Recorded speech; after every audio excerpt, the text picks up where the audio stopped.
అపోస్తలుల కార్యములు 21వ అధ్యాయం. మేము వారిని విడిచిపెట్టి ఓడ ఎక్కి తిన్నగా వెళ్లి కోసుకును మరునాడు రోదుకును అక్కడి నుండి పతరకును వచ్చితిమి. అప్పుడు ఫేనీకేకు వెళ్లబోవుచున్న ఒక ఓడను చూసి దానిని ఎక్కి బయలుదేరితిమి. కుప్రకు ఎదురుగా వచ్చి దానిని ఎడమతట్టున విడిచి సిరియా వైపుగా వెళ్లి తూరులో దిగితిమి. అక్కడ ఓడ సరుకు దిగుమతి చేయవలసి ఉండెను. మేమక్కడనున్న శిష్యులను కనుగొని 7 దినములక్కడ ఉంటిమి. వారు, నీవు యెరూషలేములో కాలు పెట్టవద్దని ఆత్మ ద్వారా పౌలుతో చెప్పిరి. ఆ దినములు గడిపిన తరువాత ప్రయాణమై పోవుచుండగా భార్యలతోనూ పిల్లలతోనూ వారందరూ మమ్మను పట్టణము వెలుపలి వరకు సాగరింపవచ్చిరి. వారును మేమును సముద్ర తీరమున మోకాళ్ళూని ప్రార్థన చేసి ఒకరి యొద్ద ఒకరము సెలవు పుచ్చుకొంటిమి. అంతట మేము ఓడ ఎక్కితిమి. వారు తమ తమ ఇండ్లకు తిరిగి వెళ్ళిరి. మేము తూరు నుండి చేసిన ప్రయాణము ముగించి తొలెమాయికి వచ్చి సహోదరులను కుశలమడిగి వారి యొద్ద ఒక దినముంటిమి. మరునాడు మేము బయలుదేరి కైసరయ్యకు వచ్చి 7 నొకడును సువార్తికుడునైన ఫిలిప్పు ఇంట ప్రవేశించి అతని యొద్ద ఉంటిమి. కన్యకలుగా ఉన్న 4 కుమార్తెలు అతనికుండిరి. వారు ప్రవచించువారు. మేమనేక దినములక్కడ ఉండగా అగబు అను ఒక ప్రవక్త యూదయ నుండి వచ్చెను. అతడు మా యొద్దకు వచ్చి, పౌలు నడికట్టు తీసుకుని తన చేతులను కాళ్లను కట్టుకొని, యెరూషలేములోని యూదులు ఈ నడికట్టు గల మనుష్యుని ఈలాగు బంధించి అన్యజనుల చేతికి అప్పగింతురని పరిశుద్ధాత్మ చెప్పుచున్నాడనెను. ఈ మాట వినినప్పుడు మేమును అక్కడి వారును యెరూషలేమునకు వెళ్ళవద్దని అతని బతిమాలుకొంటిమి. గాని పౌలు, ఇదెందుకు? మీరు ఏడ్చి నా గుండె బద్దలు చేసెదరేలా?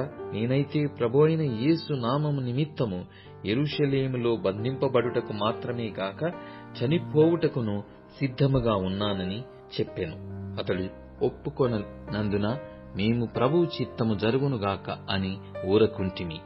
ఆ దినములైన తరువాత మాకు కావలసిన సామగ్రి తీసుకుని యెరూషలేమునకు ఎక్కిపోతిమి.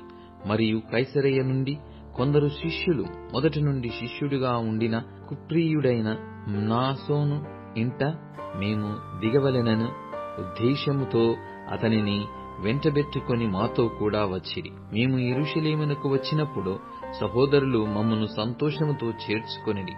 మరునాడు పెద్దలందరూ అక్కడికి వచ్చియుండగా పౌలు మాతో కూడా యాకోబునొద్దకు వచ్చెను. అతడు వారిని కుశలమడిగి తన పరిచర్య వలన దేవుడు అన్యజనులలో జరిగించిన వాటిని వివరముగా తెలియజెప్పెను.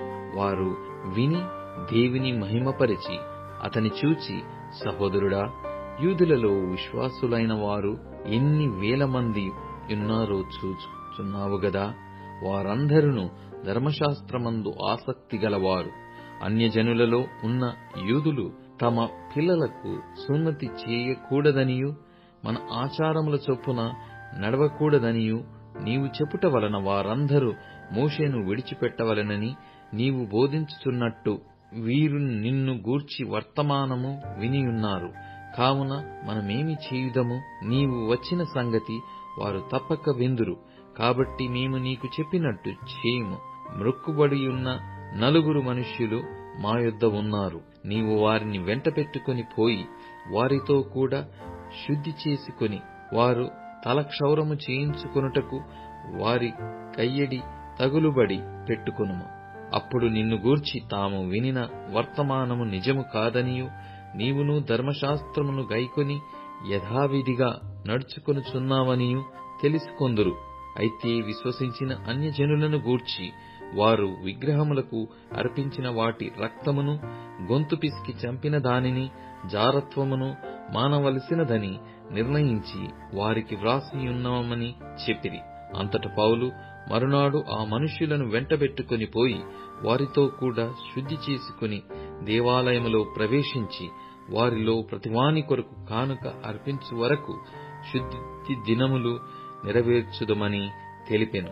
7 దినములు కావచ్చినప్పుడు ఆసియా నుండి వచ్చిన యూదులు దేవాలయములో అతని చూచి సమూహమంతటినీ కలవరపరిచి అతనిని బలవంతముగా పట్టుకొని, ఇశ్రాయేలీయులారా, సహాయము చేయరండి. ప్రజలకును ధర్మశాస్త్రమునకును ఈ స్థలమునకును విరోధముగా అందరికిని అంతటాను బోధించుచున్నవాడు వీడే. మరియు వీడు గ్రీసు దేశస్థులను దేవాలయములోనికి తీసుకుని వచ్చి ఈ పరిశుద్ధ స్థలమును అపవిత్రపరిచియున్నాడని కేకలు వేసిరి. ఏలయనగా ఎఫెసీయుడైన త్రోఫిమును అతనితో కూడా పట్టణములో అంతకుముందు వారు చూచియున్నందున పౌలు దేవాలయములోనికి అతని తీసుకుని వచ్చెనని ఊహించిరి. పట్టణమంతయు గలిబిలిగా ఉండెను.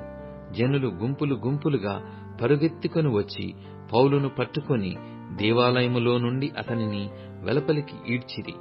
వెంటనే తలుపులు మూయబడెను. వారతని చంపవలెనని యత్నించుచుండగా యెరూషలేమంతయు గలిబిలిగా ఉన్నదని పటాలపు పై అధికారికి వర్తమానము వచ్చెను.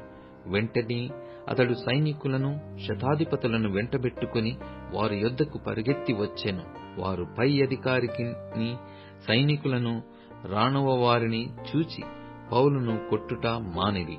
పై అధికారి దగ్గరకు వచ్చి అతని పట్టుకొని 2 సంకెళ్లతో బంధించుమని ఆజ్ఞాపించి, ఇతడెవడు, ఏమి చేసెనని అడుగగా, సమూహములో కొందరాలాగు కేకలు వేయుచున్నప్పుడు అల్లరి చేత అతడు నిజము తెలిసికొనలేక కోటలోనికి అతని తీసుకుని పొమ్మని ఆజ్ఞాపించెను.